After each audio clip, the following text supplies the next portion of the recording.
Introducing the Bite Me Cannabis Club. The Bite Me Cannabis Club aims to be an inclusive online space for cannabis lovers. Whether you're simply curious about how cannabis can improve your life or you're fully seasoned, there's always more to learn. When you join the Bite Me Cannabis Club, you'll have access to like-minded people interested in cannabis, monthly workshops, live Q&As, recipes and recipe swaps, digital cookbooks, fully functional chat feature, and a whole lot more. For a limited time, it's only $5 a month with a 30-day free trial so you can try it out and see if it's right for you. This isn't just another Facebook group or confusing Discord channel. I carefully chose a platform that offers a clear, uncluttered, and seamless community experience. See for yourself, join today, say hello. I can't wait to connect with you there. Join the Bite Me Cannabis Club today. Link in your podcast app.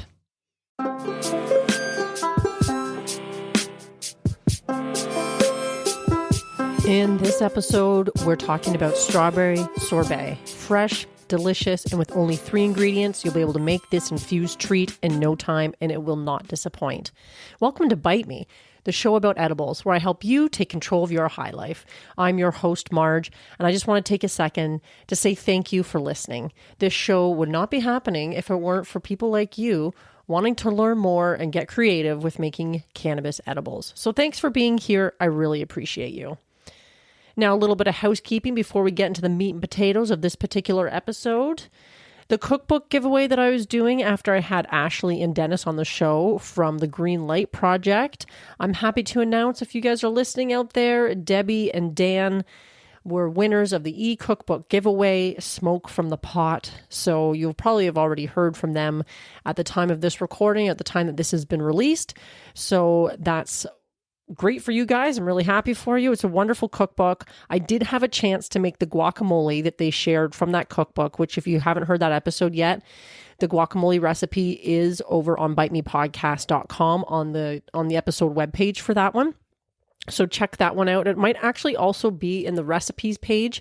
I've been trying to update that recently with some of the recipes that I've been posting online over there. So you might find that there too. I can't remember if the guacamole made it there yet. If not, it'll be there soon. But regardless, you can find it on the episode page. Definitely worth making. It makes a lot too. So if you're having a gang of people over, socially distanced, or people in your bubble or whatever it might be during this, we're still in sort of weird times as far as this recording goes, but it will be a crowd pleaser for sure. So if you haven't already checked out that episode, I do recommend you go do that. And you can always go to their website as well and find the cookbook there if you're interested. And I believe they also have it on Amazon, Smoke from the Pot, as a Kindle edition too. So check that out. Now, what we're talking about today is strawberry sorbet. And I knew that we're sort of mid-July right now. By the time this comes out, strawberries are definitely in season. And I happened to pick up some strawberries recently at my local farmer's market. And holy shit, they did not disappoint. They were bursting with flavor. They were incredibly fresh. They were delicious, deep, red, juicy strawberries, so good. And compared to the ones that you often find at the grocery store that have been picked and then traveled in a truck for who knows how long, definitely a noticeable difference. So strawberries in season are one of the best things, one of the nice little life's little pleasures.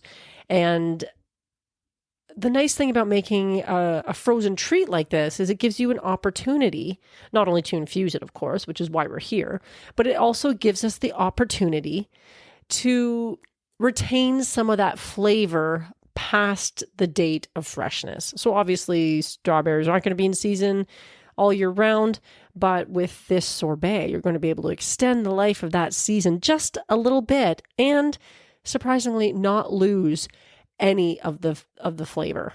I was pretty impressed. This particular recipe, a strawberry sorbet recipe that I found online, is only 3 ingredients. Now, I had to look a little bit to find a sorbet recipe. I knew I wanted to make sorbet with these strawberries because sorbet is a pretty simple treat to make. And if you've been listening to the show for any length of time, you know I like simple versus complicated because I'm busy, you're busy, and sometimes fitting in the time to make edibles you got to find the time to do it. So when it comes to finding a good recipe, you don't always want to be spending a shit ton of time trying to find something suitable. So that's part of the work that I do for you guys, is finding the great recipes that will serve you in this mission for quick, easy, and tasty edibles.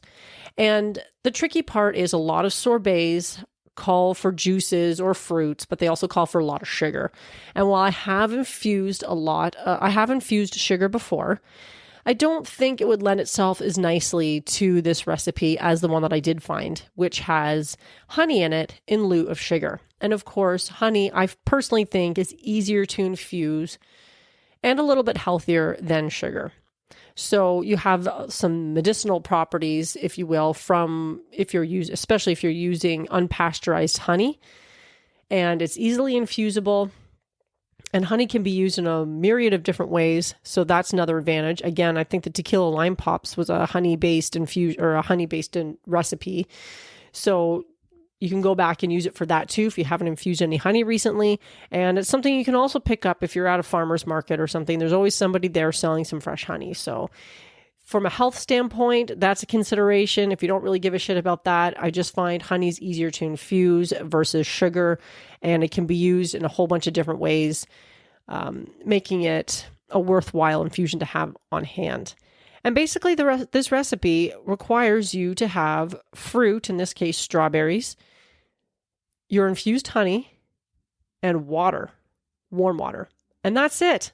3 ingredients. And let me tell you, if you don't have those 3 ingredients, well, they're pretty easy to find. So no worries about that. Now, the article that I found that had this recipe in it also outlines some of the differences between sorbet, sherbet, ice cream, gelato. And it's interesting because I've eaten all those things, of course, in my lifetime, and I didn't really always understand what the difference was between all those things. A sorbet is typically fruit, sugar, and water, as I mentioned before, and that's what we're doing in this particular recipe. When you have sherbet, which I haven't had in a long time, but does sound really good, you're adding a little bit of milk or buttermilk. So in essence, you're getting a creamier sorbet, if you will. And then of ice cream, of course, we're all familiar with it. Ice cream is milk or cream with sugar, fruit, or flavorings, and sometimes, of course, eggs as well. And an ice cream made with real cream, holy cow, delicious. But of course, for those of you out there who aren't really big into dairy products for whatever reason, whether it's health or a diet you're following or whatever, not always the nicest. And a lot of commercially made ice creams are full of all kinds of other ingredients. So there's that too. But finally, there was gelato. And I think the gelato, which I didn't write down here for some reason, is sort of a cross between sherbet and ice cream. So there's a little bit more milk than you might find in a sherbet. But all these frozen treats are fantastic things to enjoy in the summertime.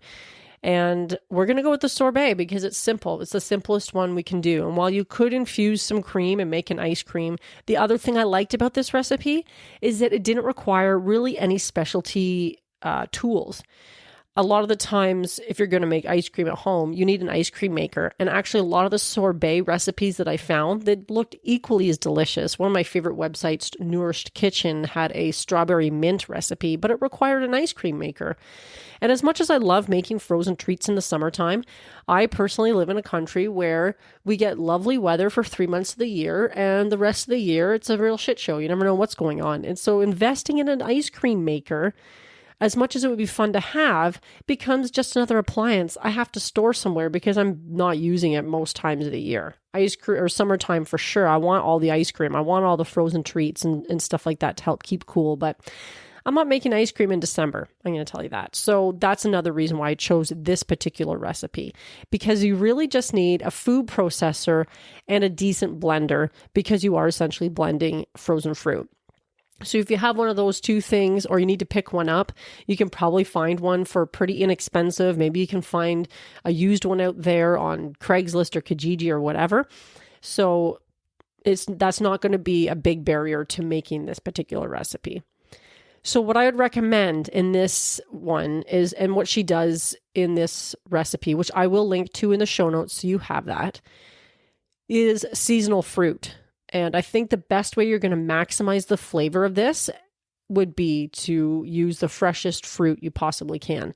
Essentially what I did is I went to the market, I came home, I lopped the tops off the strawberries, and I put them in the freezer.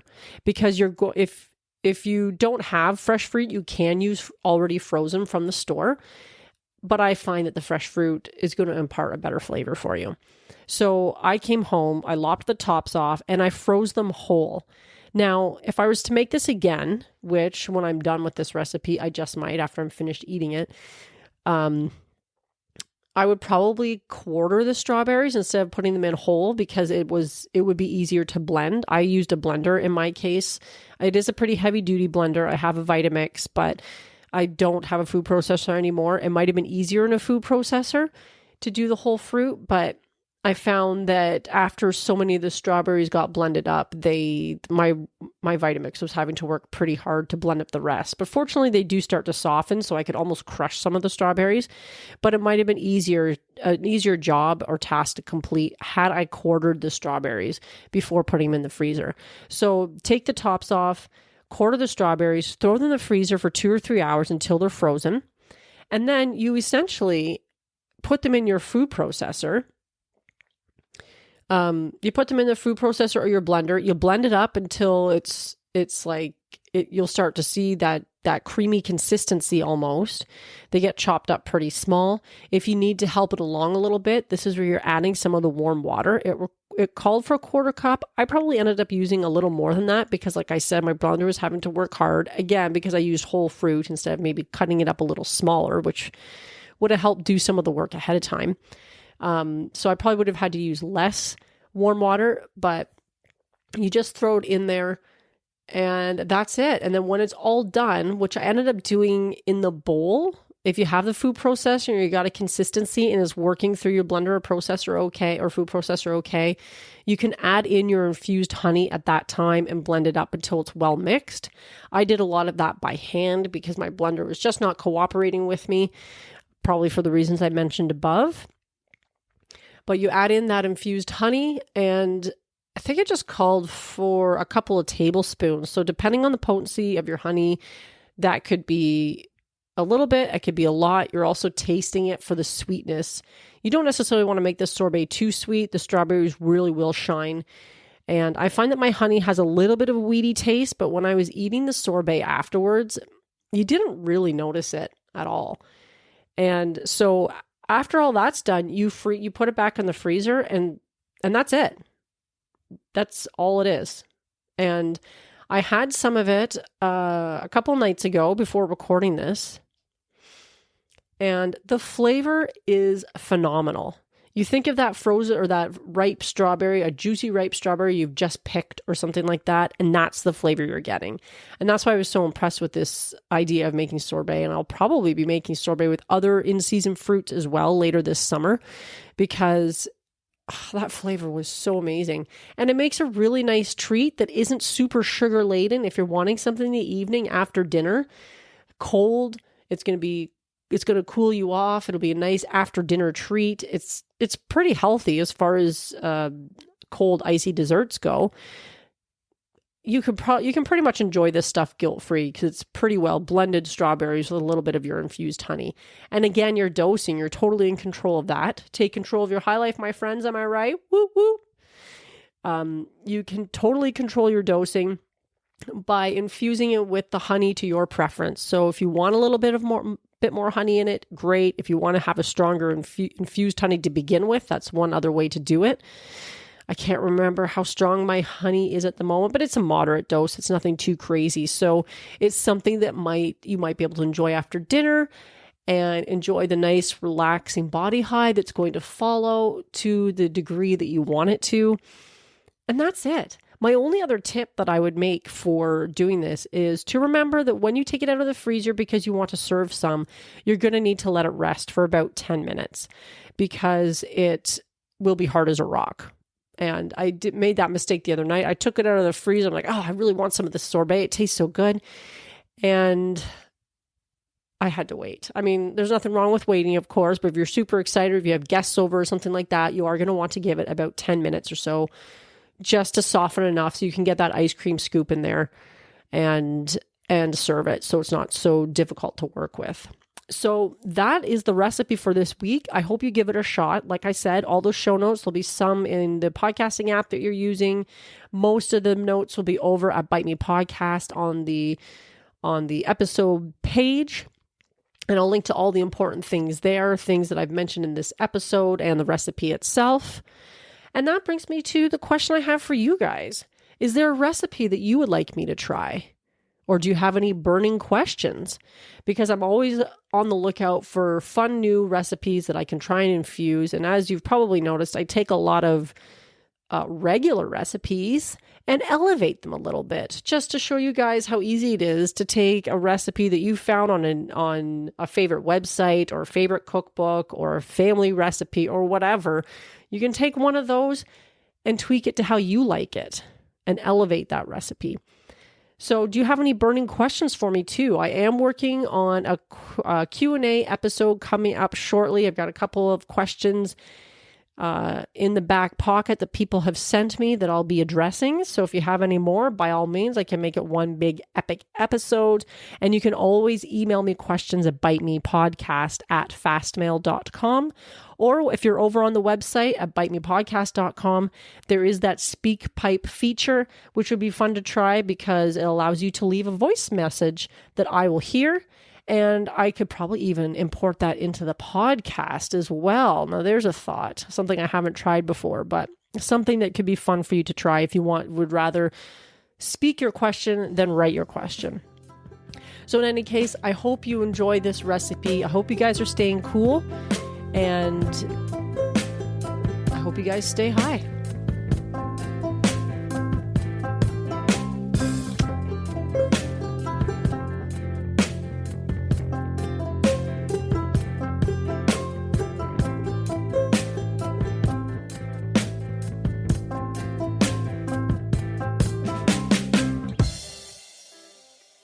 Are you tired of trying edibles that are inconsistent in strength and flavor?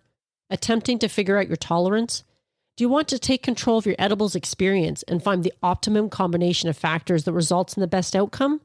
If so, this edibles journal is perfect for you. The Bite Me Edibles Journal provides a convenient and organized way for you to track and record your edibles experience, whether it's homemade edibles or store-bought. It includes 48 fillable pages. It's sized 8.5 by 11 for plenty of writing space, includes information on calculating the potency of homemade edibles, and it was created by an edibles expert. Whether you're a seasoned edibles enthusiast or just starting out on your cannabis journey, the Bite Me Edibles Journal is an essential tool for anyone interested in enjoying their edibles to the fullest. Take control of your high life with this convenient and helpful resource. Add it to your Amazon cart today. Tap the link in the show notes.